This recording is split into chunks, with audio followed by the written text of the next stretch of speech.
Queen Elizabeth II opens the 2015 Commonwealth Heads of Government meeting. Former DIG Vaskunawardena and 5 others sentenced to death. Treasury bills to be auctioned to obtain 20 billion rupees. Australia and New Zealand play the first ever day and night test match. A very good evening and welcome. This is Primetime News here on Newsfirst on MTV and Shakti TV. I'm Ramesh Irugal Bandara with Aishwarya Pinto in the studio. Good evening, Aishwarya. Good evening. Well, we have interesting news coming out from Malta. President Maithripala Sirisena, outgoing chairperson of the Commonwealth Heads of Government meeting, addressed Shogam, which started today.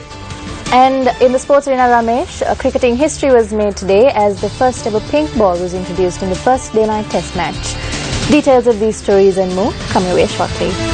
On to our top story tonight. Queen Elizabeth II opened the 24th Commonwealth Heads of Government meeting in Malta today with a colourful ceremony attended by world leaders gathered for pressing talks on a number of topics. The ceremony, held at the Mediterranean Conference Centre in Valletta, commenced at 2:30 p.m. Sri Lankan time.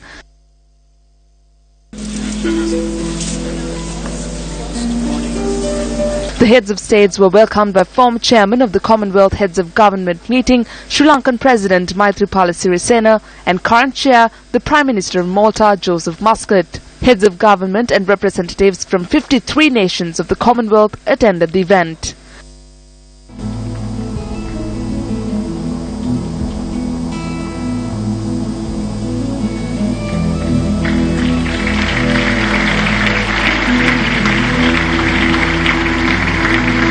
After all the heads of government made their way into the main hall of the conference centre, the 2015 Commonwealth Heads of Government meeting kicked off, aimed at adding global value.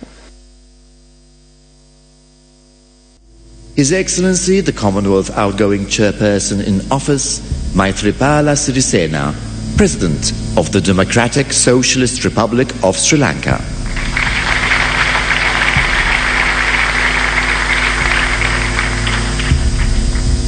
His Royal Highness the Duke of Edinburgh.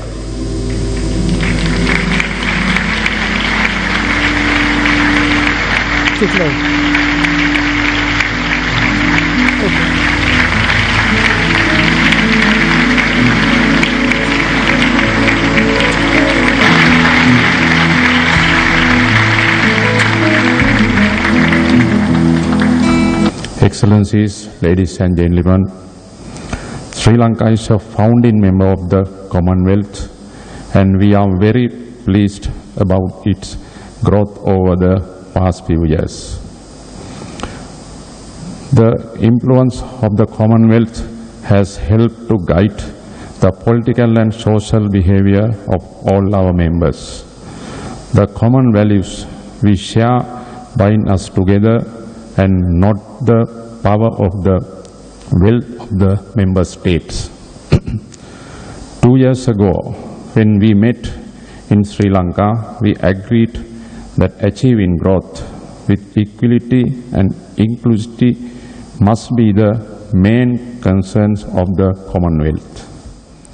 We also noted that promoting sustainable development will require intensified effort both nationally and internationally. I am further pleased to note that the United Nations also has given priority to sustainable development goals, meaning integrating our effort with the United Nations. I believe that we should have an agenda with clear priorities for the next few years. We live at a time where young people within our Commonwealth and beyond are attracted to join terrorist groups that want to destroy democracy and our way of life. Part of the immediate fight is, unfortunately and necessarily, of military nature. Nevertheless, in the long term, there are much more powerful weapons that need to be unleashed to eradicate radicalization and its causes. They are called education and employment. Terrorists are more scared of well-educated girls and boys who manage to get a good job than they will ever be of any army. Sharing solutions is part of a true Commonwealth. You are respected as a champion of an inclusive human community, and with good reason. We make vital contributions towards rights-based and democratic development, peace building, nurturing diversity, and strengthening public institutions. Inspired by our Charter, we are clear about the core values and principles we work to safeguard and advance. It is rightly said that the Commonwealth is an association underscored by values. But meaningful progress demands that those values be put into practice, mobilizing the vast network of civil society groups who work to strengthen health, laws, and governance across all our countries. The reservoir of energy, talent, and knowledge encompassed by the Commonwealth's network is prodigious. At this meeting, the Commonwealth will be charged with demonstrating leadership, often in practical ways, on an agenda of global issues and drawing on the distinctive contribution of our members. Sri Lanka, the chair of the Commonwealth Heads of Government for 2 years, officially handed over the position to the Prime Minister of Malta, Joseph Muscat. In addition, Kamlesh Sharma, who served as the Commonwealth Secretary-General for a period of 7 years, will step down from the post this year. The Commonwealth Heads of Government meeting 2015, which commenced today, will conclude on the 29th. News First correspondent Roshan Watawala, who is in Malta, joins us with the details of the Commonwealth Heads of Government meeting. The Commonwealth Heads of Government meeting calls for more action on climate change. Leaders are set to discuss on allocation of $1 billion to take action on climate change. It is also reported that following the conclusion of CHOGM 2015, recommendations are to be presented to the World Climate Change Summit in France. The Colombo High Court today sentenced to death former Deputy Inspector General of Police Vas Gunawardena and 5 others after they were found guilty over the murder of businessman Mohammed Shyam. Among those sentenced to death are the son of former DIG Vas Gunawardena and 4 former police officers. They were charged with the murder of businessman Mohammed Shyam and accessory to murder. The sentence was passed when the case was taken up before a trial at bar at the Colombo High Court. Lalit Jayasuriya, Kusala Sarojini Veerawardena and Amindra Seniviratna. Well, a protest march organized by the Inter-University Students' Federation citing several demands concluded today. The protest march commenced on the 23rd from Kandy.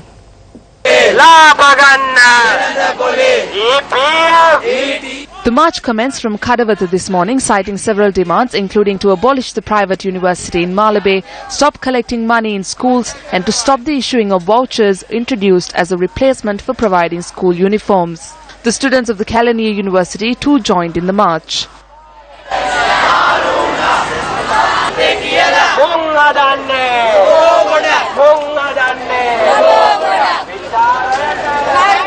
The students marched towards the parliament through Boral and Rajgiriya.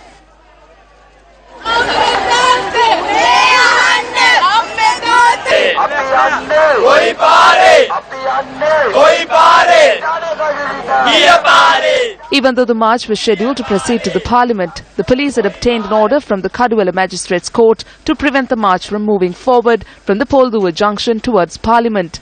Thereby, the march proceeded towards the parliament roundabout, passing Diyatoyana.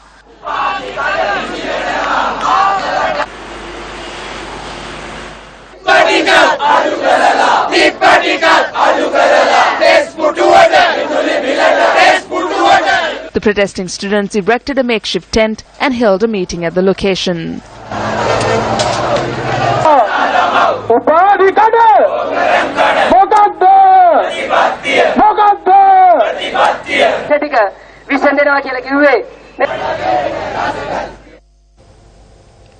Today is the 5th day of the second reading of the budget. And opposition leader R. Sambandhan commenced the debate proceedings today.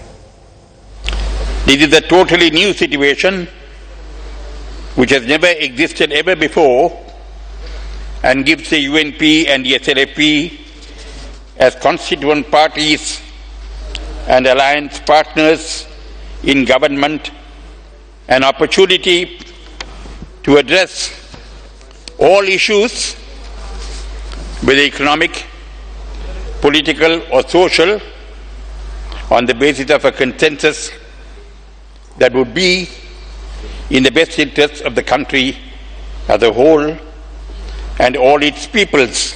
The gravity of the country's predicament can be better appreciated not merely from an awareness of the financial loss suffered, rupees 158 billion, which is a very large sum of money, but the equivalent practical loss caused to the people of this country in regard to matters vital to them, such as transport, higher education, health and housing. This budget is one that will attract investments. From 2009 to 2015, foreign direct investments to the country dropped. The reasons for that was despite there was peace in the country, there was no sense of good governance. This is page 29 of the Central Bank report for October 2015. FDIs for the first 2 quarters of the year have dropped by 40%. How can you say that it was an increase? The results of last year are released this year. You were in power the previous year. Do you not understand this?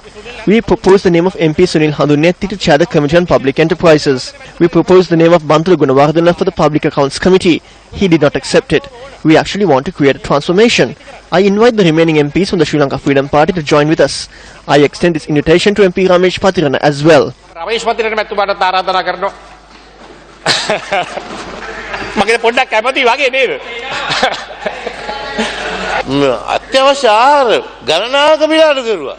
Prices of a number of essential food items were reduced. Earlier you couldn't even afford medicine. These funds are allocated to make way for their provisions. Be patient. This is simply the start. Do not panic, please. Can you perform tests at a dispensary? They give you a chit which says do the tests somewhere else. This program is done to put a stop to that. People who could afford visited the private clinics for their tests. This is mainly aimed at the poor who are in the districts that you represent.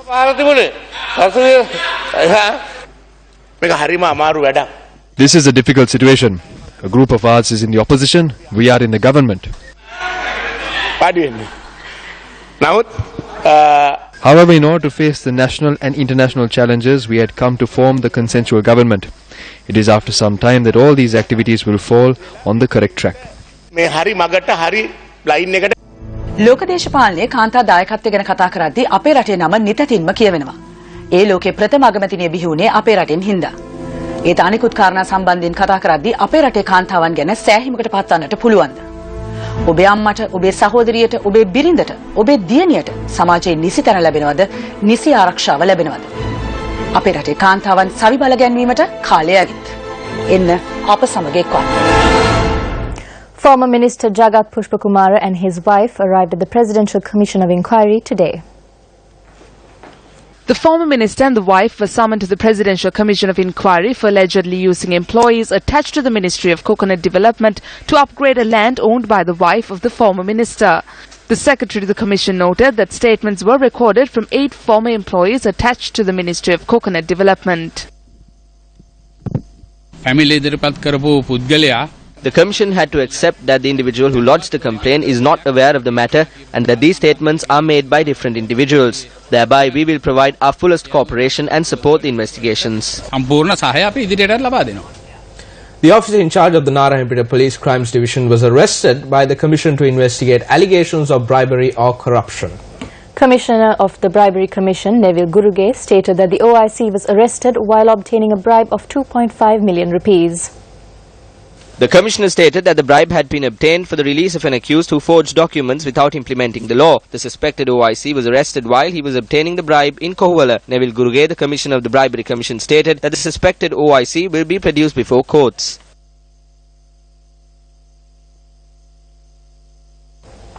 Minister of Health Raj Senaratne expressed the following views at the annual general meeting of the Management of Services Officers, which was held in Colombo today. This government is not ours, it is yours.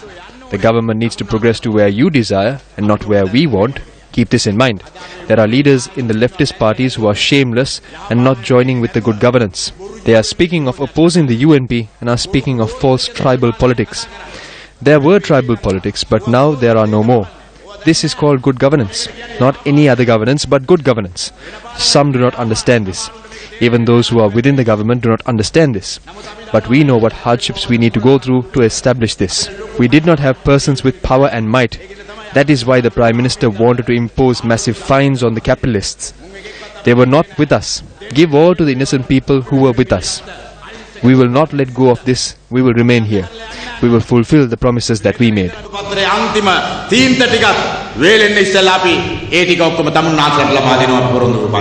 On to more local news tonight. Trade unions charge that the 2016 budget has deprived the workers of some of their rights. These trade unions point out that if the government does not take steps to protect the rights of the workers, they will resort to serious trade union action. The 8-hour working day has been changed to a 9-hour working day. They have proposed to amend 14 labour laws. The views and suggestions of the trade unions were not sought for this. We are against all arbitrary action to amend the labour laws. All proposed amendments must be withdrawn immediately.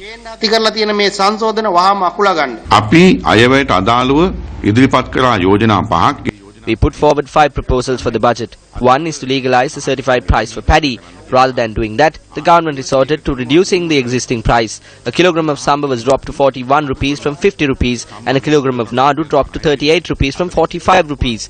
The government had resorted to slashing the fertilizer subsidy through a separate process. They have proposed for that.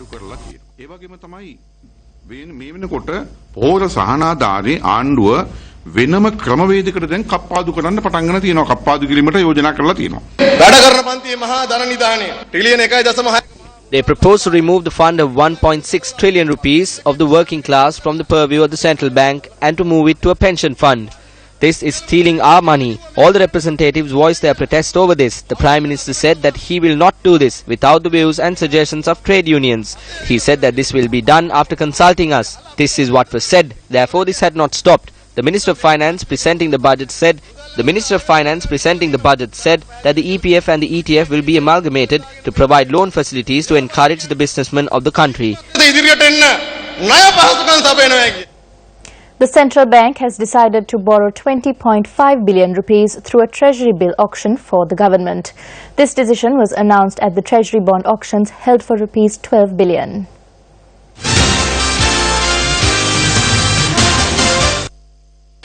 The Central Bank of Sri Lanka had planned to accumulate 12 billion rupees in 3 batches with a maturity period of 4 years and 5 months, 10 years and 6 months and 19 years and 3 months. The central bank says that it was decided to obtain 20.5 billion rupees as loans after bids were placed for 71.8 billion rupees at the auction that was held today. Bonds have been issued at a weighted average yield between 8.91 and 10.5%.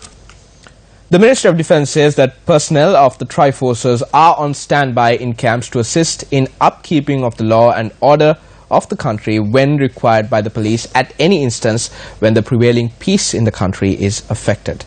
A statement issued by the Media Centre of the Ministry of Defence requests the public not to be deceived by the statements that are circulating undermining national security. On to business news tonight, Minister of Finance Ravi Kamranayaka issued a challenge to the private sector on executing the strategies that have been provided by the government. The minister speaking at the event organised by SIMA, which was themed the business impact of the 2016 national budget.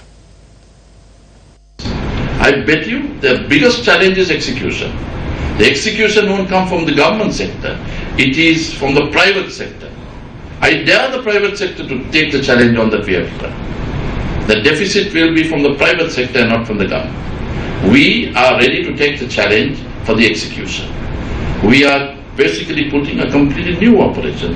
The digitalization of the economy is something that we intend, putting 8 billion rupees in to get a return in 2 years. We believe that it can happen in 1 year. That is the sense of direction of change that we intend doing. The minister also commented on the issues raised on the emission tax proposed through the 2016 budget. An emission tax of 5,000 is something, why have we put this? This is owned by 2% of the car owners of this country. They move from 1,500 to 5,000, an increase of 3,500, which is 300 rupees a month. The same private sector that got exemption from 740,000 to 2.4 million are the ones who complain. Now, is this fair? Do you put your share into this bill? Nobody complains of the 2.4 million exemption they get, but what goes with it? There is no free lunch. The Indian High Commission in Sri Lanka organized an event to commemorate its Constitution Day. The event was themed "The Making and Working of the Indian Constitution, Some Issues of Relevance." Government ministers, MPs, members from the opposition and many other distinguished guests were present for the event. Attorney at Law Dr. Jayampati Wickramaratne delivered a lecture on the topic.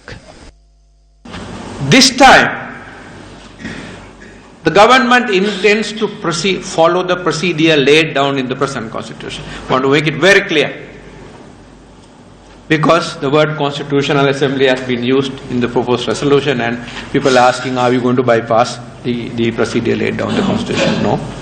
The procedure laid down in the Constitution for passing the Constitution will be followed. So the proposal now is for Parliament to sit as a committee of the whole House and to agree on a draft for the purpose not to pass the Constitution, but to agree on a draft that can command a 2/3 majority. And a commission, parallel to the parliamentary process, a commission to receive representations, written and oral, and to feed Parliament with the views of the people.